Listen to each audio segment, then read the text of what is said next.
Pour préparer l'épreuve d'histoire, il faut certes des connaissances solides, mais avant tout une bonne méthodologie. Une bonne méthodologie, c'est quoi? C'est vraiment problématiser votre sujet. Il faut vraiment que tout au long de votre développement, de votre corps du devoir, on ressente cette problématique que vous avez annoncée au préalable dans l'introduction.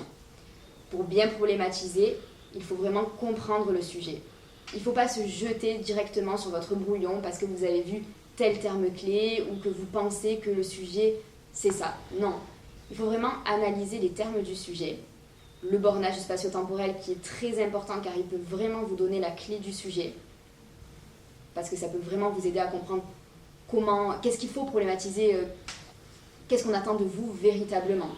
Donc vraiment se concentrer sur les termes du sujet pour après réaliser une bonne introduction, puisqu'en fait l'introduction, c'est presque votre devoir qui est entièrement regroupé en fait.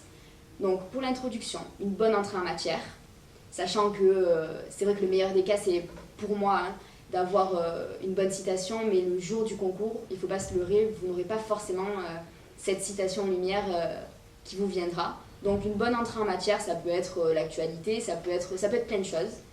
Ensuite, bien définir les termes du sujet, parce que même si ça peut vous paraître commun, ça va de soi, peu importe, il faut les définir. C'est ce qu'attend de vous le correcteur. Il faut vraiment que vous disiez que le correcteur, il ne sait pas quel sujet vous avez dû traiter. Vraiment, il lit votre copie et c'est dans votre copie qu'il doit comprendre toute l'importance du sujet. Donc, bien définir les termes du sujet. Ensuite, annoncer votre problématique. Puis, par l'annonce de plan, tout simplement répondre à votre problématique. Donc après, le corps du devoir est très important. N'oubliez pas les chapeaux. Structurez bien en parties et sous-parties. Sachant que le plan de parties, de sous-parties, c'est pas forcément le modèle type. Si vous le sentez autrement, faites-le autrement. Puis ensuite vient la conclusion. Conclusion qui n'est pas à négliger, puisque effectivement, vous devez quand même résumer le corps de votre devoir dans la première partie de la conclusion. Puis, dans l'ouverture, vous êtes censé ouvrir donc le sujet. Attention, si vous n'avez pas une bonne ouverture, je déconseille l'ouverture, car elle peut aussi remettre complètement en question votre devoir et montrer que vous n'avez strictement rien compris au sujet. L'épreuve d'histoire, c'est une épreuve de réflexion et ce n'est absolument pas une épreuve de récitation. Encore une fois, comme le répète Montaigne, on veut voir si vous avez une tête bien faite plutôt qu'une tête bien pleine. Une tête bien faite, ça veut dire comprendre le sujet, comprendre des termes du sujet.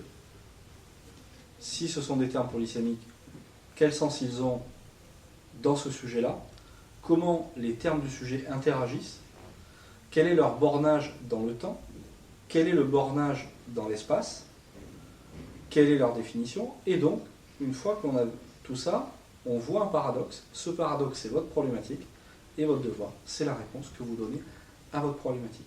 Soignez par la suite vos chapeaux, soignez vos transitions, soignez vos paragraphes, gardez une idée par paragraphe, soignez deux étapes essentielles, votre introduction et votre conclusion. Votre introduction et votre conclusion sont les deux, la première et la dernière chose que le correcteur verra de vous. Ce sont ces deux impressions qui feront au moins 60% de votre note. À la fin de l'introduction, la plupart des correcteurs, à 2 points près, savent quelle note ils vous mettront.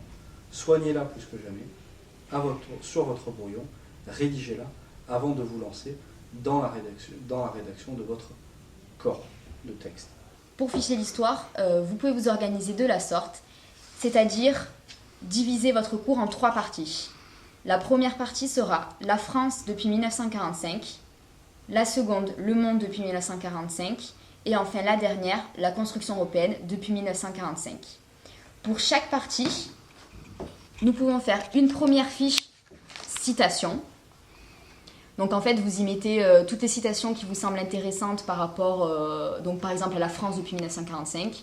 Donc tout ce qui est De Gaulle, etc., c'est parfait. Ensuite, vous essayez de faire une fiche mots-clés. Donc vous allez y répertorier tous les mots-clés qui sont très importants pour ce chapitre, qui peuvent être des mots-clés d'un sujet, qui peuvent être des mots-clés à définir, qui sont des mots que vous devez impérativement placer dans une dissertation par rapport à ce sujet. Et enfin, les cours fichés par thème. Bon, là c'est la guerre froide par exemple. Donc fichez par thème et de manière chronologique si vous pouvez, parce que vous allez mieux les retenir et dans votre pensée, ça sera plus structuré et donc plus facile à apprendre.